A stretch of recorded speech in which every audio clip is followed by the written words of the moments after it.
ربنا ولك الحمد الله أكبر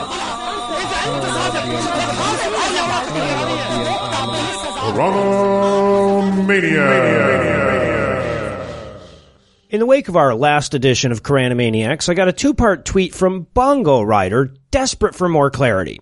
He tweeted, quote, "Can you actually recap the event/story of the Quran before you mock the stupid parts? It's hard to engage when I have no idea about the things you're mocking. Need some kind of outline or something first." End quote. Now, I completely understand where Bongo Rider is coming from, and I apologize if we haven't made this entirely clear, so let me reiterate. There is no story.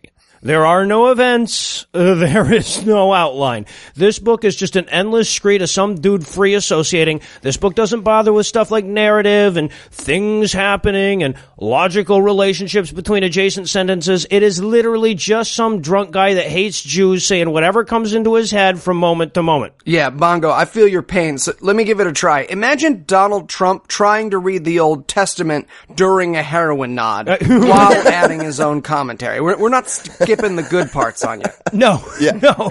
Yeah, you ever see a drunk, racist person ranting at a bar and just decide to start agreeing with them to see what you can get them to say, see how far it's going to go? Well, they made a book about that. It's this book. This is the book. And Build of course, the wall.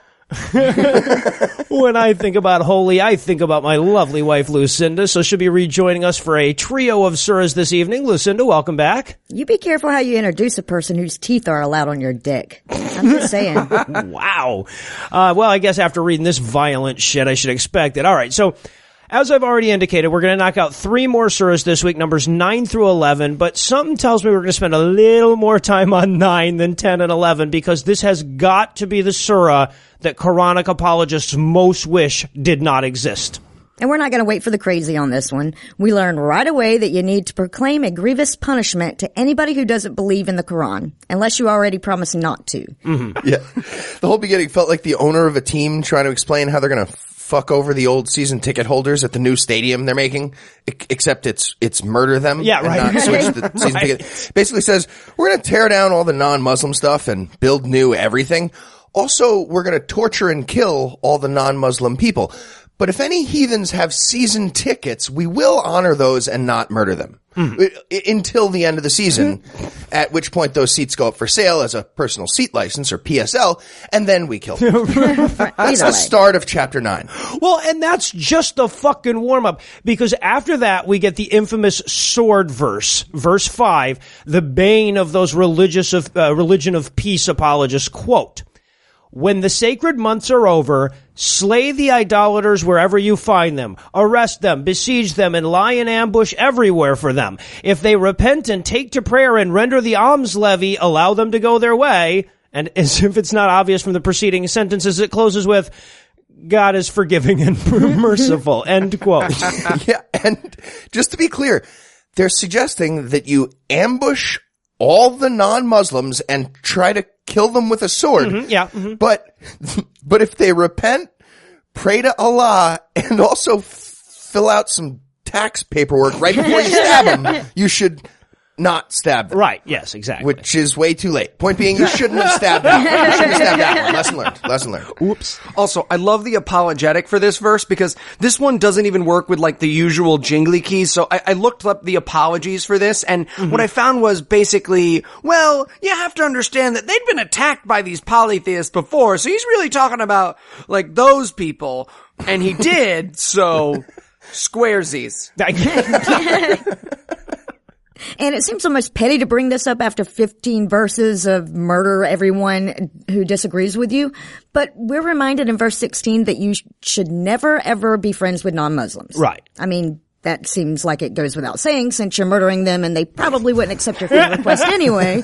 But they felt the need to remind us again. Yeah. Don't like this. And look, I don't want to play at any level of objectivity here, but it seems really hard to believe that anybody could read this thing objectively to this point, the whole book, and not think that the main thrust of its message is kill everybody who doesn't believe that this book came from God. In an honest world, that's the one-sentence summary on Amazon. Yeah, I'm going to go ahead and click "This review was not helpful" on anything that mentions religion of peace. Right. Would not recommend this offer. Also, don't forget the order to disassociate and murder idolaters doesn't get waived just because that idolater happens to be your father or your brother. You need to go ahead and kill them too. It says so in verse 23, which kind of negates the whole, oh no, these people were attacking them. Really? Their dads? Yeah. Remember when we were choosing up sides for the murder war, like just a moment ago? If your family isn't Muslim, they're on the other team. Yeah. Just to be clear. In the context of murder war, if the context wasn't clear. And it should be pointed out that this is one of the many verses that Islamists use to justify honor killings. Right. And now, having read it in context, I can say, yeah, man, that's what it says. Like, That's those guys what it fucking says. Yes. reading the book. Dumbledore dies. Spoiler. Also, we non-believers are impure, and Allah doesn't want us near his shit. I mean, broken clock twice a day. et cetera. Right. And up until now, we've really been focused on idolaters and polytheists. I mean, it's made some broad people that don't believe in this book references, but mostly it's been centering on pagans. Mm-hmm.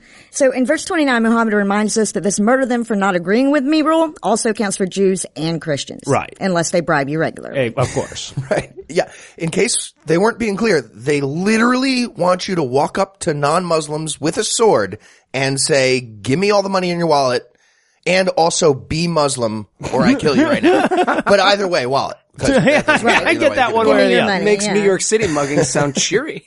Yeah. And here's what it says in the next verse. Almost quote, the Jews say that Ezra is the son of God. The Christians say it's Jesus. That's the type of shit that comes out of their stupid liar faces. I really hope God murders them right now. End almost quote. It's really almost exactly what I said. Pretty much, yeah. Bongo writer, trust us. We're not, yeah. And can we take a moment to recognize how crazy this is that this is still thought of as a holy book? This would be like someone killing Tom and Cecil in the name of New York pizza. Just sending us a pic on Twitter. You see? I was on your side. No. We didn't. We're Floppy pretending. napkin shit my ass.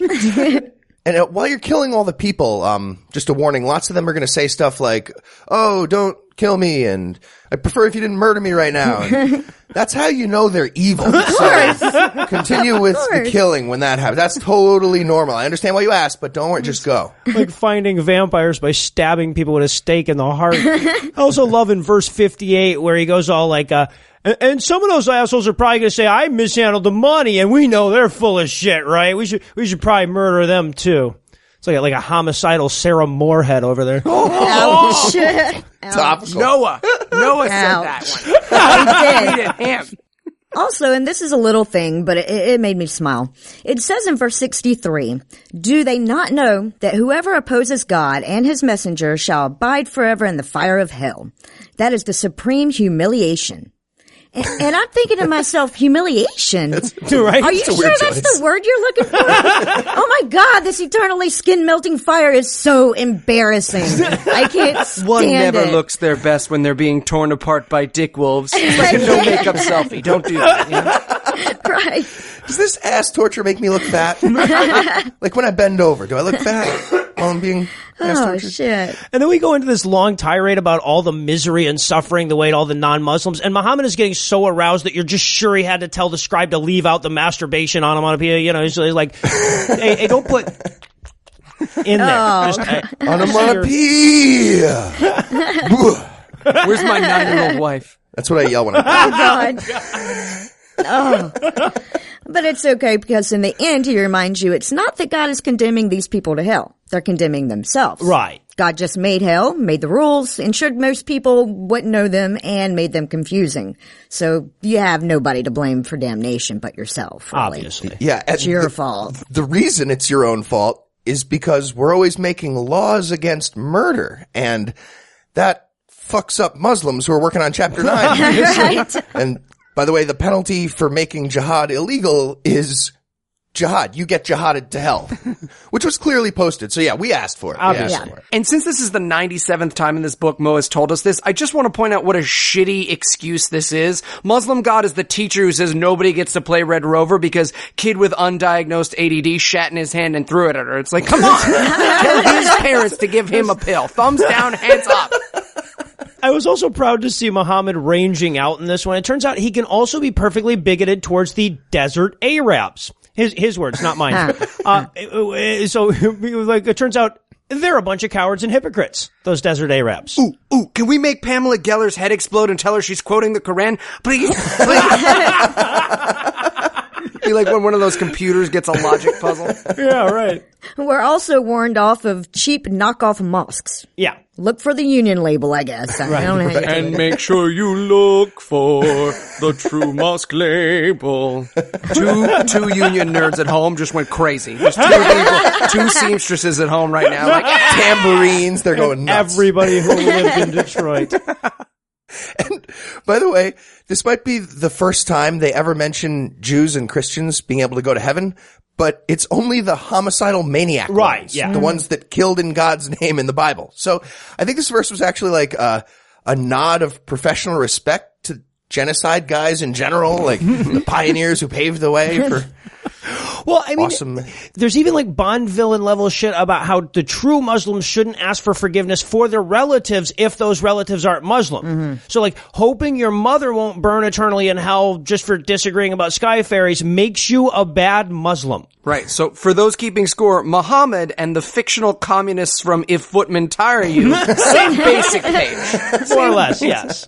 And again, just in case you missed the entire chapter, we're reminded in verse 123 to go out and fight non-believers wherever you find them. Like the surah's homework assignment or something. Yeah. Everyone bring in 5 infidel teeth, and we're going to see how they dissolve and coat. Well, and then that one wraps up. Now, I have to admit that the next two are kind of disappointing after all the murdery shit, but we're going to do them anyway, starting with the book of Jonah. Yeah, and apparently this chapter is there for people who make it through the first 9 surahs and say, okay, but how do we know this Muhammad guy isn't a sorcerer? Yeah, my version basically has it as, look, this book is so great, everyone's gonna be like, stop putting shit on our bodies, David Blaine. Don't believe them. I mean, he is just super awesome. Yeah. Now shit on the ground. Jack of diamonds. What? Also, Muhammad takes a strong anti-editing stance here. My version says basically like, look, people, they're gonna say, hey, do you have like a less murdery version of the Quran? And you're supposed to be like, sorry, man, hands are tied. I feel like this has a lot more to do with people suggesting, hey, Mo, you wanna go back and fix that? And he was just like, no, it's good. You want to die with that? It's set. New scroll. New scroll. My wife's 9, just for a reminder. In case we didn't mention that My recently. wife is 9. God, jeez. And then we get some more. This book is way too good to have been written by anybody but God stuff. Mm-hmm. It literally says in my translation, quote, there is no doubt about it. It is from the Lord of the universe. End quote. This book is great, right? That's because God wrote it. I'm Muhammad, and I'm not writing this. The book I'm reading. And I just want to take a moment to appreciate a book that felt the need to say multiple times, if you think you can write a book as good as me, I dare you. Well, especially in a book that one can summarize and then still leave Bongo Rider thinking that we forgot to tell him what the fuck was going on. Right. He also might be feeding ideas to the young earth creationists too here, because in verse 96 he points out that no amount of evidence will convince an infidel. And that's why God won't give them any evidence at all. Right. Waste of effort. Yeah. Ah, the why is my girlfriend mad at me apologetic. You said fine. Mo, you said you were fine. And I guess now that we're 98 verses into a 109 verse surah, we can bring up the dude that they named the book after. So this is where we get the Jonah cameo. And enjoy it while you can, because it's only 1 word long. Apparently they couldn't get it on the contract for 2 words. And isn't that really an admission that this chapter isn't saying anything? Right. I mean, the guys who put the fucking book together are like, what should we call this chapter? Did we already use stream of consciousness from a self-aggrandizing bigot? Mm-hmm. Fucking Jews. Nope, use that one. Mo's enemy list. Nope, sure had that one too. Dirty Jews? Well, he mentioned Jonah in passing towards the end, didn't he? Oh, you didn't do that one. Jonah. Good call, Steve. And then we get what I'm pretty sure was an accidental koan for Muslim people, I think. It says, had your Lord willed, everyone on earth would believe. Right. Will you compel people to become believers? So, it sounds like maybe he's bringing up a fundamental contradiction in the entire concept of converting non-believers and all of religion and like an interesting conversation. But No, then I remembered that when two sentences go next to each other in this book, there's no reason to believe they were connected thoughts. So Right. I think you just start yelling at the scribe again. Yeah, probably. And I'm not sure how convincing this is supposed to be. Here's a little more advice on how to drum up support here. When non-Muslims ask about your religion, according to verse 104 of Surah 10, you should say, I don't worship the same God you worship. I worship the one that's going to kill you. Works every time. Yeah. How to reply to infidels and how to talk smack before a kumite. 2 birds, 1 stone. Kumite, kumite. And again, we're not reading into anything. It says, my God will terminate your lives. Yes. Exact words. My God is a neural net processor. A learning computer. Terminate you.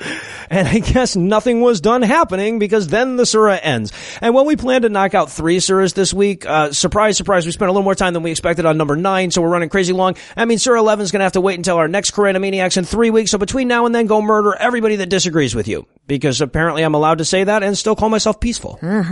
Murdering people who disagree with you, void in Alaska, Hawaii, and where prohibited. Side effects may include guilt, remorse, depression, prosecution, prison rape, and severe chafing. The Scathing Atheist doesn't actually endorse murdering people that disagree with you. That bit was a satirical joke. The Quran does not have a disclaimer like this.